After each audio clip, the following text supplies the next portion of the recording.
آج میں آپ کے ساتھ رمضان میں فضول خرچی سے بچنا اور خود کو دوسروں سے کمپیئر نہ کرنا کے موضوع پہ بات کروں گی۔ رمضان برکتوں، صبر اور شکر کا مہینہ ہے، لیکن آج کل ہم نے اسے مقابلے اور دکھاوے کا مہینہ بنا دیا۔ السلام علیکم، تو کیسے ہیں آپ سب لوگ؟ آئی ہوپ ٹھیک ٹھاک ہوں گے۔ اچھا، سب سے پہلے یہ بتاتی چلوں کہ آج 8واں روزہ ہے اور یہ میں نے نہاری منگوائی تھی، جو کہ مجھے لگ رہا تھا شاید یہ لوگ آئل میں بناتے ہیں، لیکن نہ تھوڑی دیر یہ پڑی رہنے کے بعد اس کا یہ حال تھا کہ میں خود بھی دیکھ کے ڈر گئی تھی۔ اور پھر میں نے یہ گرم کی، اور پتہ کیا آج کل گھر میں کوئی بھی سالن بناؤ نا تو بچے نہیں کھا رہے ہوتے، باہر کے چنے یا پھر نہاری وغیرہ کھا رہے ہوتے ہیں۔ اچھا، سحری کرنے کے بعد کچن کو سارا کلین اگر کر دیتی ہیں نا تو آپ کی لائف بڑی آسان ہو جاتی ہے۔ تو ہم لوگ ایسے ہی کر رہے ہیں، کافی دن سے کچن اسی ٹائم صاف کر دیتے ہیں، برتن وغیرہ واش کر کے تو بھائی فری ہو جاتے ہیں۔ اچھا، آج میں ڈیسائیڈ کر رہی تھی، میں نے کہا آج کے بعد میں نے باہر سے نہاری وغیرہ نہیں منگوانی، چنے بھی گھر میں بناؤں گی۔ اچھا، کافی دن سے میں بنا رہی تھی، صرف 2-3 بار میں نے باہر سے منگوایا، اور یہ حالت دیکھ کے اب تو میں بہت زیادہ ڈر گئی تھی، کیونکہ جب باہر کی ہم چیزیں کھاتے ہیں تو وہ پھر اگلے دن روزہ بہت زیادہ لگ رہا ہوتا ہے۔ تو بس انشاءاللہ اب آپ میری ڈائٹ کی والی ویڈیو دیکھیں گے، کیونکہ میں نے اب ڈیسائیڈ کر لیا کہ میں نے عید تک انشاءاللہ اپنا 10 کلو وزن کم کرنا ہے۔ تو پھر جو میں کھاؤں گی وہ میں سب آپ کے ساتھ شیئر کروں گی۔ اچھا، موضوع کی طرف آتے ہیں۔ رمضان نہ صرف دسترخوان سجانے کا نام نہیں ہے، یہ نفس کی تربیت، عبادت میں اضافہ اور دل کو صاف کرنے کا مہینہ ہے۔ اللہ تعالیٰ قرآن میں فرماتے ہیں، قرآن مجید میں اسراف یعنی فضول خرچی سے منع کیا گیا۔ ہمیں سوچنا چاہیے کہ کیا ہم واقعی رمضان کی روح کو سمجھ رہے ہیں۔ اچھا، رمضان میں شیطان کو اللہ تعالیٰ نے قید اسی لیے کیا ہوا ہے کہ جو لوگ اپنے نفس کے غلام نہیں ہیں شیطان کے بہکاوے میں آ رہے ہوتے ہیں، تو وہ اس رمضان کے مہینے میں خوب عبادات کر سکتے ہیں، نوافل پڑھ سکتے ہیں، استغفار کر سکتے ہیں، قرآن کو سمجھ کے پڑھ سکتے ہیں۔ اور مجھے لگتا ہے کہ رمضان کے مہینے میں ہم بہت ساری برکتیں سمیٹتے ہیں، ہر چیز میں برکت نظر آ رہی ہوتی ہے۔ آپ گھر میں راشن لے کر آتے ہیں اس میں بھی بہت برکت ہوتی ہے، بس آپ بسم اللہ پڑھ کے اور اچھی نیت سے جب بناتی ہیں تو اس میں بہت برکت ہوتی ہے، اور ضروری نہیں ہے کہ دوسروں کو دیکھ کے۔ اچھا، اس دفعہ میں آپ کو بتاؤں کہ میں نے ڈنر سیٹ بھی اپنا نہیں نکالا۔ ایسا نہیں ہے کہ میرے پاس اچھے برتن نہیں ہیں، بس ایک ہوتا ہے کہ فضولیات سے دور ہونے کو دل چاہ رہا ہوتا ہے کہ ہم بہت ساری فضولیات کے اندر داخل ہو جاتے ہیں، دوسروں کو دیکھا دیکھی جو چیزیں ہمیں نہیں بھی ضرورت ہوتی کبھی کبھی ہم وہ بھی بائی کر لیتے ہیں۔ تو انسان کو اپنے نفس کا غلام نہیں بننا چاہیے، جو نفس کہہ رہا ہو انسان وہی کام کر رہا ہو، بلکہ نفس کو خود کا غلام بنانا چاہیے، کہ اپنے نفس کو بولیں کہ نماز پڑھنی ہے، فضول وقت ضائع نہیں کرنا، اور زیادہ سے زیادہ عبادت کی طرف آئیں۔ اچھا، میں بھی سوچ رہی تھی کہ میں کچھ نیو ریسیپیاں آپ لوگوں کے ساتھ شیئر کروں، لیکن جب میں نے دیکھا ہر ویڈیو آنے والی ویڈیو نئی ریسپی آ رہی ہے، یوٹیوب پہ، ٹک ٹاک پہ، ہر جگہ نیو ریسپیاں آ رہی ہیں، تو میں نے سوچا کہ مجھے کیا ہی ضرورت ہے ریسپیاں شیئر کرنے کی، کیوں میں آپ لوگوں کے ساتھ اپنی رمضان کی روٹین تھوڑی سی شیئر کروں کہ آپ کس ٹائم میں بہت ایزی ہو کے اپنی عبادات کر سکتے ہیں۔ یعنی کہ سحری سے اگر آپ 2 گھنٹے پہلے اٹھ جاتی ہیں تو 1 گھنٹہ آپ کو بہت ایزیلی مل جاتا ہے، پرسکون ٹائم مل جاتا ہے بہت ساری دعائیں کرنے کے لیے۔ اس کے علاوہ فجر کی نماز کے بعد کا جو ٹائم ہوتا ہے وہ بھی بڑا زبردست ٹائم ہوتا ہے، پرسکون ٹائم۔ اچھا، یہاں پہ جو کل املی کی چٹنی میں نے بنائی تھی آئی تھنک اس میں 250 روپیز لگے تھے، اور اتنی ساری چٹنی تیار ہو گئی تھی۔ تو گھر میں صاف ستھری چیزیں بچوں کو بنا کے دیا کریں۔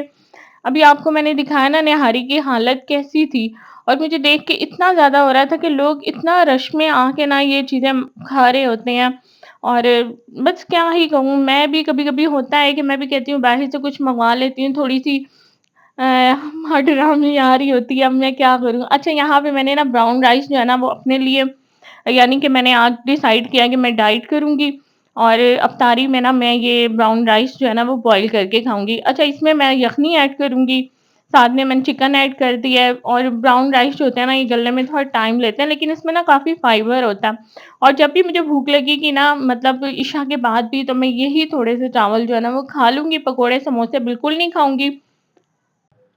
اچھا، آج کل سوشل میڈیا پہ سب کچھ پرفیکٹ لگتا ہے، لیکن پرفیکٹ ہوتا نہیں ہے۔ ابھی ڈاکٹر نبیہہ کی بات دیکھ لیں، ہر ایک کو وہ ڈاکٹر جو ہے سب کو بتا رہی ہوتی تھی کہ آپ نے اس طرح گھر چلانے ہیں، اس طرح گھر چلانے ہیں، مجھے لگتا ہے ایک بہت زیادہ جو سمجھدار عورتیں ہوتی ہیں نا، ان کی بھی بس ہو جاتی ہے سسرال میں، تو جو بیچاری بیوقوف ہوتی ہیں ان کا ہی کیا ہی بنتا ہوگا، پھر آپ خود ہی سوچ لیں۔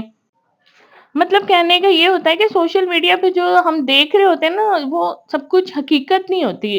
حقیقت جو ہے نا وہ الگ ہوتی ہے۔ ہم دیکھ رہے ہوتے ہیں خوبصورت دسترخوان، مہنگی شاپنگ، برانڈڈ کپڑے، لیکن ہر گھر کی نا اپنی حالت ہوتی ہے۔ کسی کی روزی زیادہ ہے، کسی کی کم ہے، اور یہ سب نا اللہ کی طرف سے ہے۔ اگر آپ 3 ڈشیں بنا سکتی ہیں تو الحمدللہ، اگر صرف ایک سادہ افطار ہے تو بھی الحمدللہ۔ موازنہ صرف نا اپنے کل سے کریں، کسی اور سے نہیں۔ اچھا، فضول خرچی کہاں ہوتی ہے؟ غیر ضروری افطار آئٹمس بنا لینا، روز نئی نئی ڈشیں تیار کرنا، سوشل میڈیا پہ دیکھ کے چیزیں خرید لینا، صرف دکھاوے کے لیے خرچ کرنا۔ یاد رکھیں برکت سادگی میں ہے، زیادہ خرچ کرنے میں نہیں ہے۔ خود کو کبھی بھی کسی سے کمپیئر نہ کریں، کبھی بھی۔ اچھا، میں کافی دن سے نا اپنی افطار جو روٹین ہے نا آپ لوگوں کے ساتھ شیئر کر رہی ہوں۔ آپ دیکھ سکتے ہیں سیم وہی چیزیں ہوتی ہیں جو میرے پاس گھر میں اویلیبل ہوتی ہیں نا، میں اسی سے جو ہے افطار کی چیزیں بنا دیتی ہوں۔ بچے بھی خوش ہو جاتے ہیں، الحمدللہ ٹائم بھی مل جاتا ہے، جو بھی میرے سے اذکار ہو سکتے ہیں وہ میں کرتی ہوں۔ تو آپ لوگوں کو بھی یہی بتانا چاہوں گی کہ نا بہت ضروری ہے، ہم لوگوں کو اب سمجھ آنا چاہیے کہ نا ہمارا وقت جو ہے نا وہ بہت قیمتی ہے۔ اگر اس وقت کو ہم اللہ کی یاد میں لگائیں گے نا تو انشاءاللہ ہمیں بہت اچھے بینیفٹ ملیں گے، لیکن اگر یہی ٹائم ہم فضول میں ویسٹ کرتے رہیں گے نا تو پھر اب میں کیا ہی کہہ سکتی ہوں۔ آپ خود سمجھدار ہیں تو نماز پڑھیں، قرآن پڑھیں، اور یہ بہانے بالکل چھوڑ دیں کہ ہمیں ٹائم نہیں ملتا۔ ہر ایک کے پاس نا اتنا ہی ٹائم ہوتا ہے، ایک ہاؤس وائف ہو یا ایک جاب کرنے والی لیڈیز ہوں۔ تو میں نے اکثر خواتین کو دیکھا ہے کہ وہ نا بازاروں میں بہت زیادہ ٹائم لگاتی ہیں۔ میں آپ کو یہ بتاؤں نا، کچھ ٹائم پہلے نا میں بھی نا بازار میں کپڑے اتنے زیادہ خرید کے لے آتی تھی، پھر وہ اسٹچنگ کروانی، لیسیں لگوانی۔ اب میں نا ان ساری جھنجھٹ سے بچنے کے لیے نا اپنی بیٹیوں کے لیے بھی ریڈی میڈ لے آتی ہوں اور خود کے لیے بھی ریڈی میڈ لے آتی ہوں، اور اسی لیے نا میں اپنا ویٹ جو ہے نا وہ کم ہی رکھتی ہوں تاکہ نا مجھے ریڈی میڈ سوٹ جو ہے نا وہ آسانی سے آ جائے۔ اور فضول میں جو درجنوں کے چکر مجھے کاٹنے پڑتے تھے نا، ان سے میری جان چھٹی ہوئی ہے۔ نہ مجھے لیسیں لینی پڑتی ہیں، نہ مجھے ڈیزائننگ کرنی پڑتی ہے، اور میں ان فضول کاموں سے نا کافی حد تک نا دور ہو گئی ہوں۔ اور اچھا، مجھے ایک بات بھی نہیں سمجھ آتی ہے، یہ کہ لوگ ایک دوسرے کی افطار پارٹیاں کر رہے ہوتے ہیں، کیا یہ فرض ہے دین میں افطار پارٹی کرنا؟ آپ کسی غریب کو کھانا کھلا دیں، کسی غریب کے گھر راشن دے کر آ جائیں، امیروں کو افطار پارٹیاں کرنی یہ کہاں کی عقل مندی ہے؟ مطلب ان کا تو ٹائم ویسٹ ہوتا ہے، اپنا بھی ٹائم ویسٹ ہو رہا ہوتا ہے۔ اور آج کل کی پارٹیاں نا وہ عام سادگی والی پارٹیاں نہیں ہوتی، ایک دوسرے کو دکھاوا، ایک اچھا پہن کے، برانڈڈ کپڑے پہن کے، پھر نئے ڈنر سیٹ نکال کے، اور ان لوگوں کو اپنی مطلب امیری دکھانی، اور بڑی حیرانگی ہوتی ہے ان لوگوں پہ کہ یہ لوگ کہاں جا رہے ہیں۔ اچھا، آج کل نا نیکی کرنا بہت مشکل ہو گیا، مطلب مہنگائی کے دور میں نا ایک مڈل کلاس انسان کے لیے نا نیکی کرنا مشکل ہو گیا، اور جب وہی انسان دکھاوا کرے گا تو وہ نیکی تو قبول ہوگی نہیں نا۔ تو کوشش کریں نیکی چاہے چھوٹی کریں بڑی کریں، اس کو چھپا کے رکھیں، اس کو مت دکھائیں لوگوں کو کہ ہم نے فلاں کو یہ دیا، فلاں کو وہ دیا۔ یہ اچھی چیز نہیں ہوتی ہے۔ آپ کو اجر اللہ نے دینا ہے، اور اللہ کو معلوم ہو جاتا ہے کہ آپ کتنی نیکیاں کر رہے ہیں اور کتنی آپ برائیاں کر رہے ہیں۔ تو میں حیران ہوتی ہوں، لوگ لاکھوں روپیہ لگا کے جو ہے نا وہ سوشل میڈیا پہ دکھا رہے ہوتے ہیں کہ ہم لوگوں نے اتنے لوگوں کو راشن دیا۔ اچھا، ہم لوگ مڈل کلاس لوگ ہیں، اور اگر 1000 میں بھی نیکی کرتے ہیں نا تو ہم لوگ نہیں دکھا رہے ہوتے کہ یہ بھئی اتنی مشکل سے نیکی ہو رہی ہوتی ہے، اس کو کیوں ضائع کرنا۔ تو کوشش کریں جو بھی نیکی کریں نا اس کو چھپا کے کریں، مت لوگوں کو دکھائیں۔ اس سے نا آپ کا جو نیکی کرنے کا ایک جذبہ ہوتا ہے وہ بھی کم ہوتا ہے، اور آپ کی جو نیکی ہوتی ہے نا وہ پھر اللہ کے یہاں قبول نہیں ہوتی۔ مجھے لگتا ہے فضول افطار پارٹیوں میں نا پیسہ ضائع کرنے سے بہتر ہے نا کہ آپ صدقہ خیرات کریں، اور وہ بھی چوری چھپے کریں۔ کوشش کریں سفید پوش لوگوں کو آپ اپنا مطلب جو بھی آپ راشن وغیرہ دے رہے ہیں سفید پوش لوگوں کو دیں، کیونکہ جو لوگ مانگ رہے ہوتے ہیں نا ان کو تو اچھا خاصا مل جاتا ہے، کیونکہ انہوں نے تو مانگنا ہے۔ جب ان کو کافی سارا مل بھی جاتا ہے نا تو وہ لوگ پھر بھی مانگ رہے ہوتے ہیں۔ اپنے آس پاس دیکھیں کن لوگوں کے گھروں میں راشن کم ہے، ان کو راشن دیں، اور ان کو اس طرح بتائیں کہ آپ انہیں گفٹ دے رہے ہیں۔ ضرورت مندوں کی مدد کریں، بچوں کی تعلیم کے اوپر لازمی اپنا پیسہ انویسٹ کریں۔ بچوں کی تعلیم پہ جب آپ پیسہ انویسٹ کرتے ہیں نا تو وہ پیسہ آپ کو وصول ضرور ہوتا ہے۔ اچھا، آج کل جو مہنگائی کا دور ہے نا، اس میں اچھی خاصی جو فیملی ہے نا وہ بھی مہنگائی کا شکار ہوئی ہوئی ہیں، مطلب اتنا زیادہ مشکل ہو جاتا ہے ان لوگوں کو نا اپنے گھر کو چلانا۔ تو ایسے گھروں کو لازمی دیکھا کریں، جو لوگ اچھے ٹھیک ٹھاک ہوتے ہیں پھر اچانک سے ایک دم سے ان کے حالات خراب ہو جاتے ہیں، تو ان لوگوں کو نظر میں رکھا کریں اور ان لوگوں کے ساتھ بھی مدد کیا کریں۔ یہ جو آپ لوگ باہر جو مانگ رہا ہوتا ہے اس کو راشن وغیرہ دے دیتے ہیں، سفید پوش لوگوں کو بالکل نہیں دے رہے ہوتے۔ اس کی وجہ سے یہ ہوتا ہے نا، وہ لوگ تو اپنی مطلب لے لیتے ہیں، لیکن جو سفید پوش لوگ ہوتے ہیں ان کا حق مارا جاتا ہے۔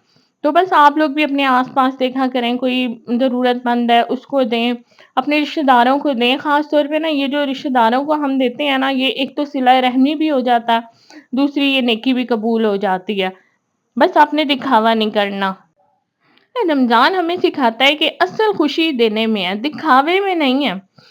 اچھا آئیں اس رمضان میں نا ہم عہد کریں گے کہ فضول خرچی نہیں کریں گے، کسی سے اپنے آپ کو کمپیئر نہیں کریں گے، سادگی اور شکر کو اپنائیں گے۔ یاد رکھیں اللہ نا دلوں کو دیکھتا ہے، دسترخوان کو نہیں دیکھتا۔ اچھا کچھ باتیں تھی جو میں نے آپ لوگوں کے ساتھ شیئر کی، جو میں آج کل نوٹ کر رہی ہوتی ہوں، تو یہاں بھی آپ کو بتاتی چلوں کہ نا میں باہر سے سموسے منگوا سکتی ہوں، لیکن نہ میں نے پھر بھی یہ سوچا کہ میں کیوں نہ گھر میں ہی بناؤں، اور جتنا آپ کوشش کریں گی نا گھر میں کچھ بنا کے کھانے کی، باہر سے نہیں منگوائیں گی زیادہ چیزیں، تو اتنا آپ کو نا عبادت کرنے کا نا شوق پیدا ہوگا، کیونکہ جب ہم باہر کی چیزیں کھاتے ہیں نا وہ اتنی صفائی سے بنی ہوئی نہیں ہوتی ہیں، اور اس کے بعد نا بہت زیادہ سستی ہو جاتی ہے، عبادت نہیں ہو رہی ہوتی ہے اس طرح کی۔ تو کوشش کریں رمضان کے مہینے میں نا کوئی مطلب ہفتے میں ایک آدھی بار باہر سے کچھ منگوا لیا تو چلیں ٹھیک ہے، لیکن کوشش یہ کریں زیادہ سے زیادہ نا گھر میں صاف ستھری چیزیں بچوں کو بنا کے دیں، تاکہ نا ان کے معدے بھی ٹھیک رہیں، ان کی طبیعت بھی ٹھیک رہے، اور یہ ماشاءاللہ تندرست ہے۔ اچھا میرے بچوں کو پتہ نہیں کیا بات ہے، پورے 11 مہینے اتنی تلائی والی چیزیں نہیں کھاتے، لیکن نا رمضان میں ایک دن بھی یہ اسکپ نہیں کر رہے ہوتے، کہتے ہیں نہیں ہمیں آپ نے ڈیلی بیسک پہ بنا کے دینے ہیں۔ اچھا پھر میں بھی بنا دیتی ہوں، میں کہتی ہوں چلے کوئی بات نہیں، لیکن میری کوشش ہوتی ہے کہ میں ڈیلی بیسک پہ نا ایک دو چیزیں ہی بناؤں۔ باقی یہ ہوتا ہے نا کہ ہمارے عشاء کے بعد نا کوئی کھانا کھاتا نہیں ہے، اس وجہ سے وہ جو ڈنر کے پیسے ہوتا ہے نا وہ بچ جاتے ہیں، مطلب ڈنر کچھ بھی نہیں ہوتا، جو سامان بچا ہوا ہوتا ہے، دہی پھلے فروٹ چاٹ کچھ بھی، تو وہ سب کھا رہے ہوتے ہیں، اور شہری میں پھر سب کو اچھی خاصی بھوک لگی ہوئی ہوتی ہے۔ اور باہر کے کھانوں میں نا آپ نوٹ کیجئے گا برکت بھی نہیں ہوتی، گھر کے کھانے میں نا کافی برکت ہوتی ہے۔ اچھا میں نے نا سنڈے کو سپرنگ رول کا مٹیریل بنایا تھا، وہ کافی زیادہ بن گیا تھا، اسی کو میں نے پھر فریز کر دیا تھا، اور ابھی میں وہی فریزر سے میں نے نکال کے نا، اور کچھ چکن پیسز میں نے فرائی کیے تھے لوڈڈ فرائز کے لیے 2-3 دن پہلے، تو بس اسی کو میں نے جو ہے نا اس میں مکس کر دیا تھا، اور ابھی اس کے میں بڑے سموسے بنا رہی ہوں، اور یہ اتنی زیادہ پٹیاں ہیں نا کہ مجھے ابھی نا فی الحال جو ہے نا 2-3 دن سموسے بڑے والے بنانے پڑیں گے۔ خیر میں نے اپنے لیے نہیں بنایا تھا، میں نے 6 سموسے بنائے تھے، اور ہسبینڈ آ جائے نہیں، تو بس انہوں نے بولا کہ انہوں نے شاپ پہ ہی روزہ آج کھول لیں گے۔ پتہ افطاری میں بھی نا اتنا ہی بنائیں جتنا آپ کو پتہ ہے کہ آپ کی فیملی کے لیے نا انف ہوگا، ضائع نہ ہو، ویسٹ نہ ہو، اور یہی جو پیسے ہوتے ہیں نا یہ آپ کسی ضرورت مند کی نا ضرورت پوری کر سکتے ہیں، جو پیسے آپ بچا لیتی ہیں۔ ایسا نہیں ہے کہ پیسے بچانے کے بعد ہم برانڈڈ کپڑے لے کر آ جائیں، ہر چیز نا ایک لمٹ میں اچھی لگتی ہے، جب وہ لمٹ کراس ہو جاتی ہے نا، چاہے وہ آپ کے گھر کا بجٹ ہو یا پھر آپ نے نا کوئی سیونگ کی ہوئی ہو، اس کو آپ اگر بہت زیادہ مطلب خرچ کر رہی ہوتی ہیں اپنا، تو بس پھر تو بعد میں نا اس کے نتائج نکل رہے ہوتے ہیں کہ اس کے نا کیا برے نتائج ہیں۔ تو بس میانہ روی اختیار کرنی چاہیے انسان کو۔ آج کل نا روٹین کچھ اس طرح کی ہوئی ہے نا، تو کوشش کیا کریں کہ نمازوں کے بیچ میں نا اپنی روٹین سیٹ کر لیں، نہ کہ نا اپنے کاموں کے بیچ میں آپ نماز کو سیٹ کریں۔ آپ کو نماز کے جیسے جیسے نماز پڑھ رہے ہوتے ہیں نا، ساتھ ساتھ اپنے کام بھی تھوڑے بہت مینیج کر لیا کریں۔ ابھی میں نے نا آن لائن سامان منگوایا تھا، کیونکہ نا میرا تو یقین کریں بالکل باہر جانے کو دل نہیں چاہ رہا ہوتا، مجھے لگتا ہے کہ نا باہر جاتے ہیں نا تو پھر اس کے نا عجیب سے اثرات ہو رہے ہوتے ہیں کہ ہم نا پھر فضول خرچیاں کرنا شروع ہو جاتے ہیں۔ اچھا یہ مجھے دیکھ کے نا بڑی حیرانگی ہوئی، یہ پانڈا مارٹ والوں نے نا